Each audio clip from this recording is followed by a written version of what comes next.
The Sun Belt Game of the Year, ODU at JMU, has been upgraded to ESPNU. It's Locked on Sun Belt.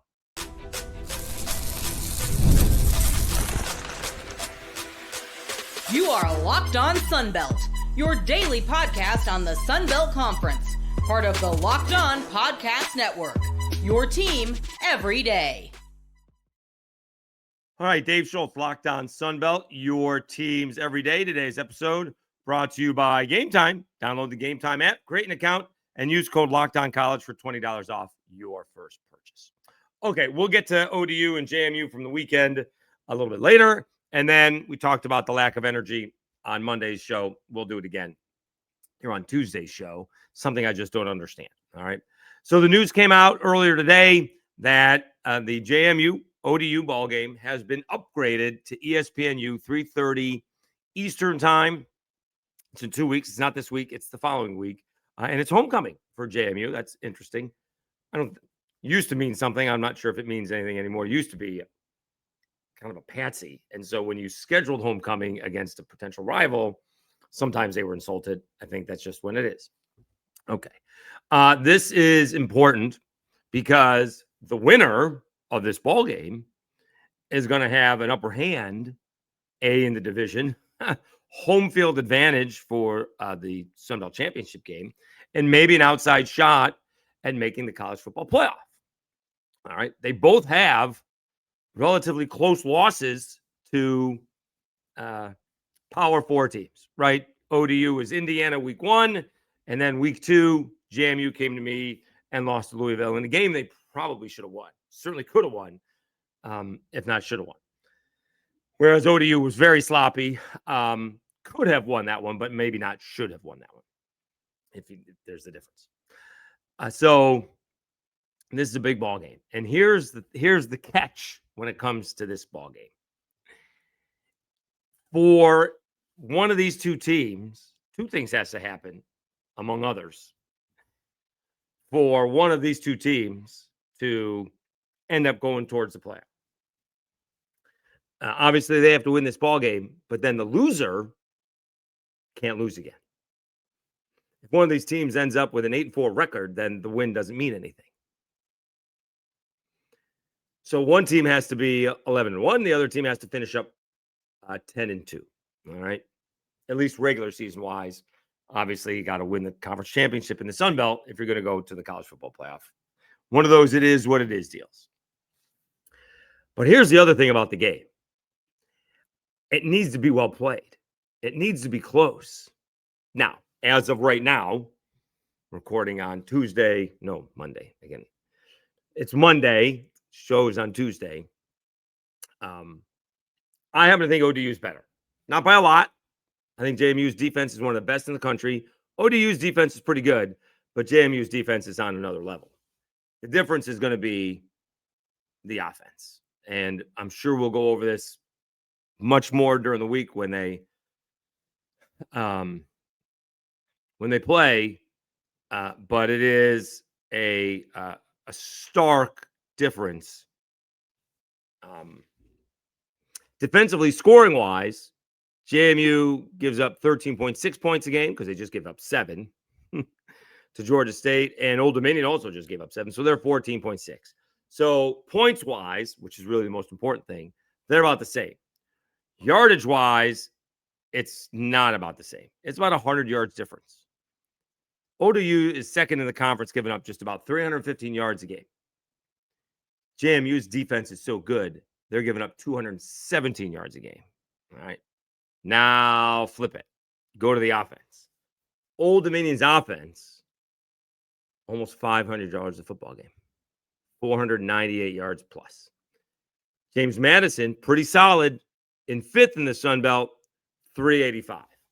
So whereas James Madison gives up 100 yards less than ODU on defense, Old Dominion is over 100 yards more on offense. They say defense wins championships. We'll see. All right. I think ODU is the better team right now. Not by a lot. I happen to think that JMU is going to be favored in the ball game, probably by 3 or 4 points, depending on what happens this week. All right. Teams Vegas tends to overreact to what happens the immediacy. But for this game to matter in the college football playoff, one team can't win 41-7. As much as those teams would like to win 41-7, it ain't going to help your playoff spot because it's going to look like the other team isn't very good. That's the problem. That's the catch-22. You want to win, you want to dominate, but it's almost like, well, it's actually nothing like, but I'm going to compare it to boxing. Now, pre-Mike Tyson, mostly. You would get some championship fights where they wouldn't knock the guy out immediately just to go a few rounds, just so the people got their money's worth. Then Mike Tyson came along and knocked everybody out in the first 30 seconds. Different story. But a lot of times you get fights that would be, you'd carry the other guy because you wanted it to look like he wasn't some tomato can. So it looked like your win would be more validated. Obviously, if you can win, no one's going to do that here. That's why it's not comparable, right? If you can win 41-7, you're going to win 41-7, right? You're not carrying the opposition. But that doesn't help you get into the college football playoff, I don't think. So perception is reality. If it's perceived that ODU blows out JMU or JMU blows out ODU, the perception is the other team isn't very good. That's what the perception is going to be. Now, you could get it to the point where we move on, and this is what's happened to ODU, right? The perception is they've gotten better because of what Indiana has done, right? Indiana blew out a good Illinois football team. They're a legit top 25 college football team. Before they got blown out by Indiana, they were on the college football bubble, so to speak. Like, you got to be in the top 12. They were top 15, top 20-ish. And who knows if they knock off Ohio State this week. Then it even looks better, for Indiana and therefore ODU. But because Indiana blew out Illinois, and then all of a sudden everyone's looking at Indiana's schedule and says, well, they didn't blow out ODU. ODU did what against Indiana? So now the perception is ODU is pretty good. That's where that perception's come. Okay. And so it's big. All right. I'm looking forward to that. Been talking about it for a couple of weeks already. It's going to be the game of the year in the Sun Belt. Probably working that day, but oh well. I'll get to see the end of I'm probably working late, but whatever. We'll manage it, come home and watch it afterwards, because whatever game is going on that night won't matter nearly as much. And we got a couple of machines, if you will, TVs, phones, laptop, where we can watch whatever game is going on at that point in time. But it's a big deal that ODU JMU game is on ESPNU, because this is going to be able to showcase whether the Sun Belt will deserve the possibility of being in the college football playoff. All right, let's take a timeout. We'll come back. We'll talk about their ball games this weekend. Again, JMU survives, ODU dominates. We'll do that right after I tell you about Prize Picks.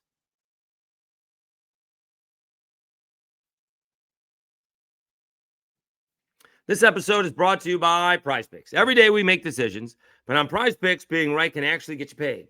Don't miss the excitement of this football season with Prize Picks, where it's good to be right. Playing Prize Picks is such a fun, simple way to make more excitement to football. You just pick more or less on player projections, like Josh Allen's passing yards or Saquon Barkley's rushing for a touchdown, and you're in the game. Download the Prize Picks app today and use code LOCKEDONCollege to get $50 in lineups after you play your first $5 lineup. That's code LOCKEDONCollege for $50 in lineups after your first $5 lineup. Prize Picks. It's good to be right.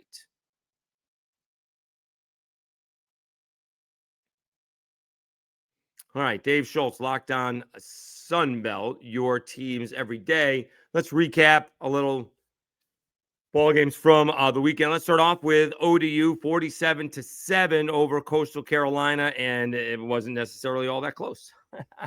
It started out as, well, at least 44-0. Yeah, it was 44-0 before Coastal got on the board with a 12-play drive in the fourth quarter, or at least ending in the fourth quarter. But, I mean, Colton Joseph was outstanding. Although percentage-wise, not great. 15 out of 30 is not fantastic. 315 yards is, 4 touchdowns is, no interception is, all right? He also ran it 66 yards, 7 carries, and had 1 touchdown. Traquan Jones, pretty solid ball game, 14 carries, 98 yards, did not score. Naheem Abdul-Rahim Gladding. I mean, that sounds like a law firm just his own. 7 receptions, 100 yards, 101 yards. He had 3 of those 4 touchdown throws by Joseph. And Kavion Hargrove, he had 1 touchdown, and it was an 80-yard score. Meanwhile, defensively, they had, and this is how you average 500 yards a game. They had 619. All right. They had, talk about balance, 317 yards in the air, 302 yards on the ground. And you would think they ain't passing much in the second half, right? I'm not sure why Colton Joseph has 30 attempts. In Coastal Carolina, meanwhile, 189 yards. They were outmatched. Coastal Carolina, actually, they split time. Time of possession was basically even, difference by about a minute. But, ODU had more rushing yards than Coastal Carolina did total, 302 to 189. And ODU had more passing yards than Coastal did total, 317 to 189. Turnovers weren't that big a deal. Coastal had 2 turnovers. ODU had 1. But, here's statistic. Yards per pass. ODU, 9.3 yards a pass. Coastal, 3.6 yards a pass. Rush yards. ODU, 7 yards a rush. 7 yards a rush. Coastal Carolina, 2.2 yards a rush. That JMU ODU game is going to be one heck of a ball game. All right. Got to get past this week, healthy, and both win. But it's going to be a heck of a ball game. All right. Meanwhile, so ODU wins that ball game 47-7. Meanwhile, JMU has a win and move on by the hair of their chinny chin chin. 14-7 over Georgia State. And this game started off with 2 solid Georgia State drives. They missed a field goal, though. Let's see how long that field goal was. 48-yarder, so that's not a easy one, but still a chance to get points on the board. JMU had 1 first down in their first 2 possessions. Georgia State then has a touchdown. JMU goes, how about this? 18 plays, 59 yards, 10 minutes, 32 seconds, and is stuffed at the goal line. Matt Sluka, not even at the goal line. My goodness. 4th and 3 at the Georgia State 15, 1-yard run. Okay. So on that decision to go for it. I almost don't mind a couple things, and I'm going to do a good job of talking out of both sides of my mouth. You can still get another first down, right? If you get the 3, say to the 11, you can still get another first down. I'd be much rather than go for it on 4th and 3 from the 3, where the payoff is the score, than just a first down, because they still got to get the first down. That's the only thing. Having said that, and if Georgia State's been on the field for 17 plays, you would think you'd be able to move them along. Here's the only problem, all right, with what happened.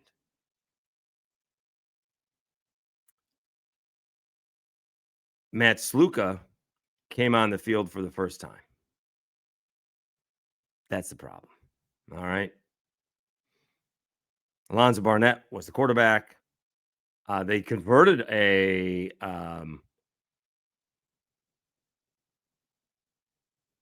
did they convert a 4th and 17?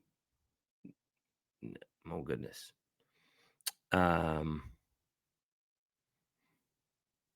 And so when Sluka comes in, you're sort of telegraphing what you're going to do. Now, sometimes that doesn't matter because Sluka is really talented and so is that offensive line, but they snuffed out a Sluka run. That's the problem with that one. All right. But nonetheless, Georgia State goes 9 plays, 28 yards. JMU punts it back. Georgia State end of the half. 10-play drive to begin the second half for Georgia State. And they got a punt from their own 42. JMU then goes down and scores a touchdown, 8 plays, 85 yards. A couple of punts later, JMU scores on 4 plays, 28 yards. How long was this punt? Oh, boy.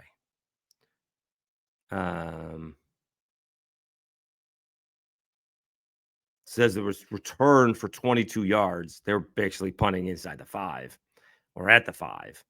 And it says return for 22 yards to Georgia State 28. So JMU scores a touchdown. And Georgia State got the ball back twice. Moved it a little bit, but not much about it. All right. Now, statistically, let's see what it looked like, because I don't think either team did all that great. Statistically, JMU 292 yards. Georgia State 249 yards. Georgia State actually 7 of 14 on third down. Right. Completion-wise, 22 of 32 for Georgia State. JMU 11 out of 22. Here's the rushing, though. JMU can run the football, and Georgia State can't. 218 yards for JMU, 37 for Georgia State. Alonzo Barnett, third, went all out all the whole game, passing-wise, but he was only 11 out of 22 for 74 yards. Running-wise, he ran it 4 times, did score once, all right? Cameron Brown did come in for TJ Finley. Finley, not awful, but obviously got to put up more than 7 points. 19 out of 28, 198 yards and a touchdown. Cameron Brown, 3 of 4, 14 yards. Finley did get 3 carries, but lost 21 yards as he was probably sacked. So, again, a gutty win by JMU. Keep their Sunbelt East hopes alive. College football playoff hopes alive. Because that would be, let's admit it, that's a bad loss. But an ugly win is always much better than a bad loss. All right.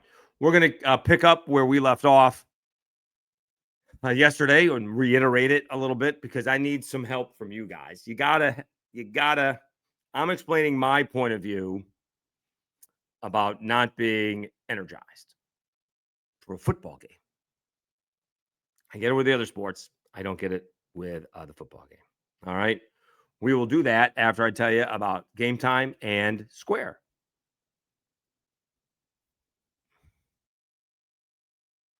College football is back, and I couldn't be more excited. The tailgates, the rivalries, the energy in the stands, there's just nothing like it. But let's be real. Actually, getting tickets can feel more of a battle than the game itself. Endless queues, hidden fees, prices, jumping at checkout. That's why I use Game Time, the app that gives the advantage back to fans. It's the easiest way to score last-minute tickets at the best prices with no surprise fees. What you see is what you pay. If you are interested in attending the Marshall ODU football game this weekend, you better go to Game Time and get those seats because there is not a lot of tickets available for that ball game. At least not on Game Time, but they are less than $20. That's pretty good. You got to appreciate that. So take the guesswork out of buying college football tickets with Game Time. Download the Game Time app, create an account, and use code LOCKEDONCollege for $20 off your first purchase. Terms apply. Again, that's promo code LOCKEDONCOLLEGE for $20 off. Swipe, tap, ticket, go. Download Game Time today. Let me know if you sign up for a Game Time app, a Game Time account, and your ticket to the JMU Marshall or the ODU Marshall game is free. You get $20 off. Gotta like that. And Square. This episode brought to you by Square. Your favorite neighborhood spots run on Square. There are certain businesses that make the neighborhood the neighborhood. These are places that become an extension of home. Whether it's a sports bar dedicated to your team's fan base, the spot with the best wings in town for game day, or that beloved local chain that's been rooted in your community for years. These businesses are what bring people together. When neighborhood businesses thrive, the whole neighborhood thrives. Again, moving. All right. We'll be in a new place for the Monday episode, hopefully. And I went with Alpha Movers, recommended local company with all military veterans. And we're hoping this one goes a lot smoother than the last one because the last move was bad. But these guys seem to be up on it. And I'm looking forward to working with Alpha Movers. It should be a relatively easy move. Square is a proud partner of more than 4 million neighborhood businesses around the world. You can go to square.com/go/LockedOnCollege to learn more. But before you do, go support your favorite neighborhood spot. You'll be happy you did. Square, see you in the neighborhood.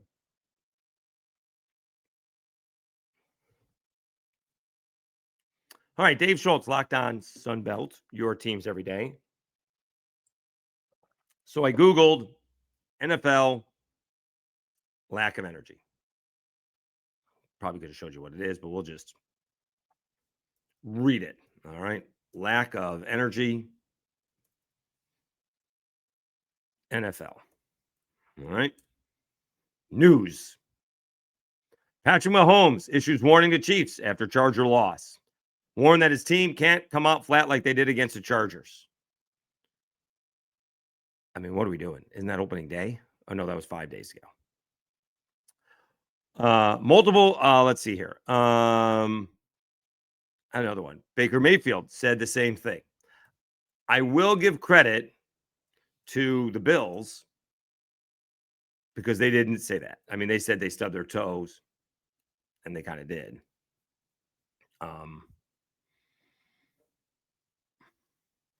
But they didn't say we came out with lack of energy. They just didn't play well. And so I've heard it from Baker Mayfield. He said it. Patrick Mahomes has said it. James Franklin from Penn State just said it. And so did Matt Campbell of Iowa State. Instead of just saying we got our asses kicked, they blame it on a lack of energy.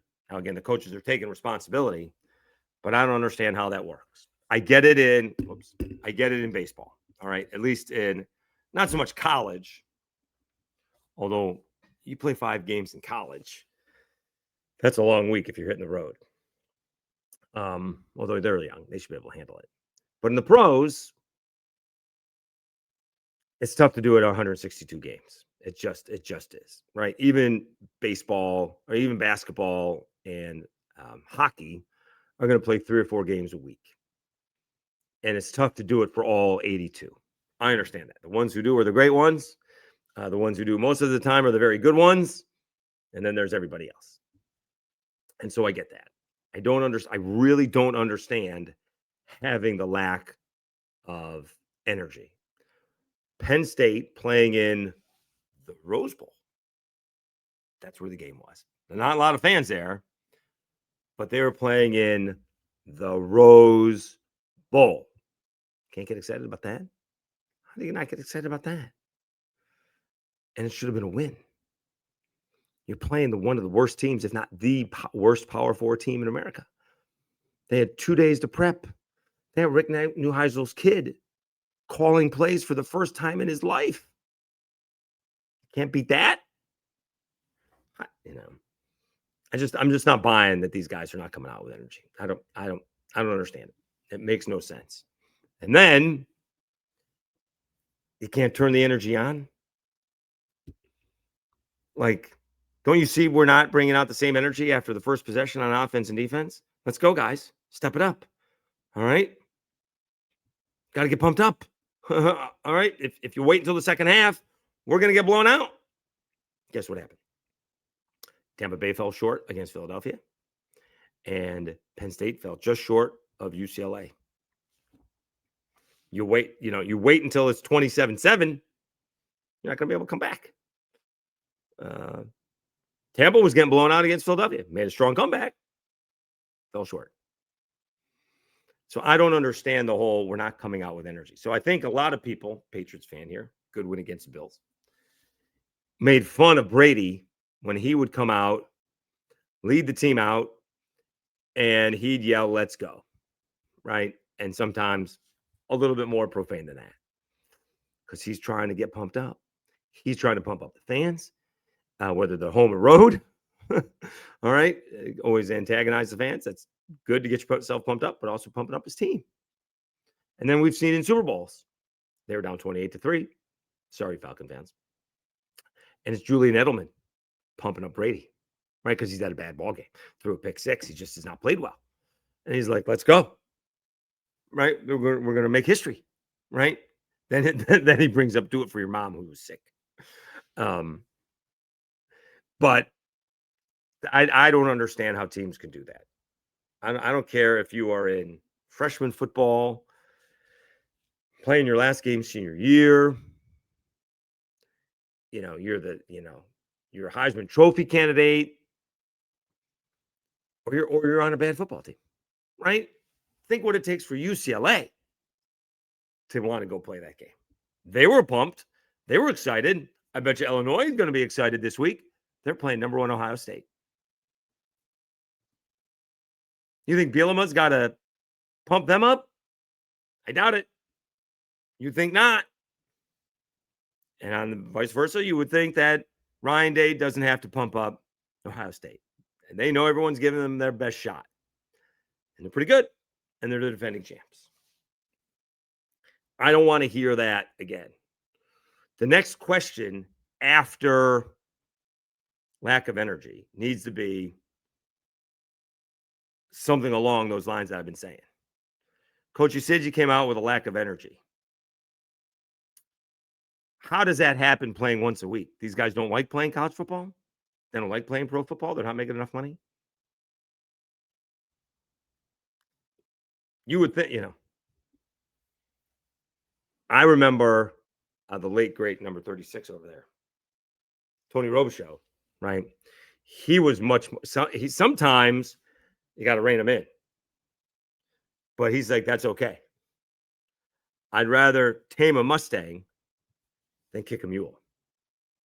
That was Robism. All right.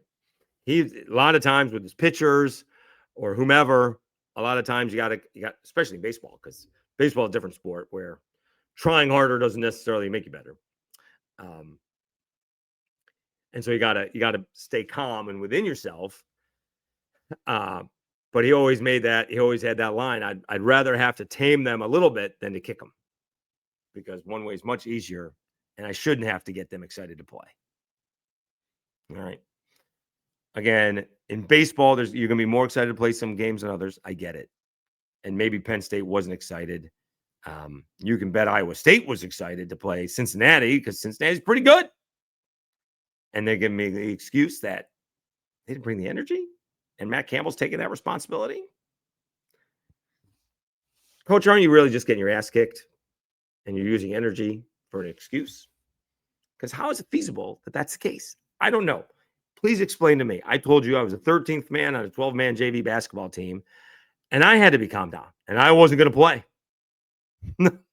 It was a shock to everybody when I did play. Had to calm me down too. So pay attention when you see that. Teams that either start slow or get upset and come back after the game and they say, we had a lack of energy. Could you imagine ODU or JMU in 2 weeks? Or even the Cajuns this week? The Cajuns are going to JMU this week.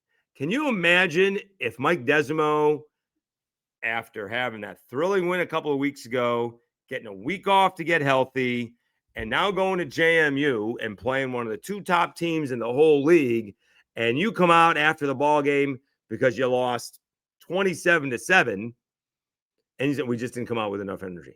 Well, what are we doing? That makes no sense. It makes no sense. You still may lose 27-7, but don't tell me it was because of lack of energy. Other teams probably better. All right. Speaking of that, what's that line? JMU is 17.5-point favorites. Yeah. We'll see if Lunch Winfield can run against JMU. If they can run against JMU, that's going to be impressive.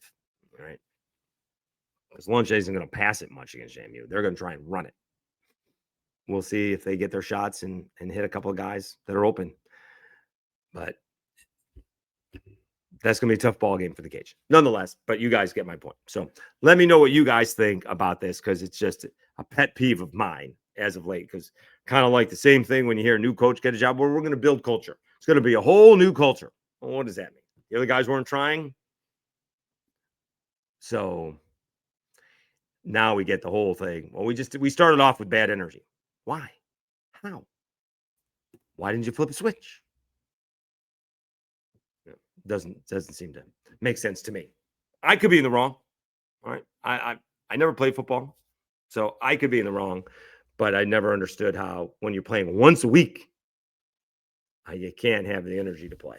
You get beat, you can play poorly, but saying you didn't have the lack of energy, you had a lack of energy, seems to me like an excuse. And you guys know I'm much more reasons guy than excuse, but that sounds like a lame excuse to me. All right, we will go over some of the games. We'll start previewing the games on Wednesday. All right, we'll continue to make the move down the street. We'll see if all the artwork is gone for Wednesday's episode. All right.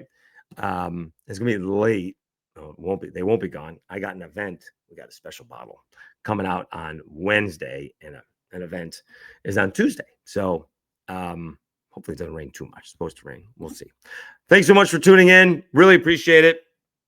Don't forget about the audio podcast. We're having another good month doing that. And keep those comments coming. That is the best way for the podcast to grow. So really do appreciate it. Thank you so much for tuning in, especially everybody who watches the whole way, because looking at some of the comments, I know you guys are. So that's very kind of you. All right. Thanks again. You've been watching Locked On Sunbelt, your teams every day. Have a great Tuesday, everybody. I'll talk to you again on a Wednesday.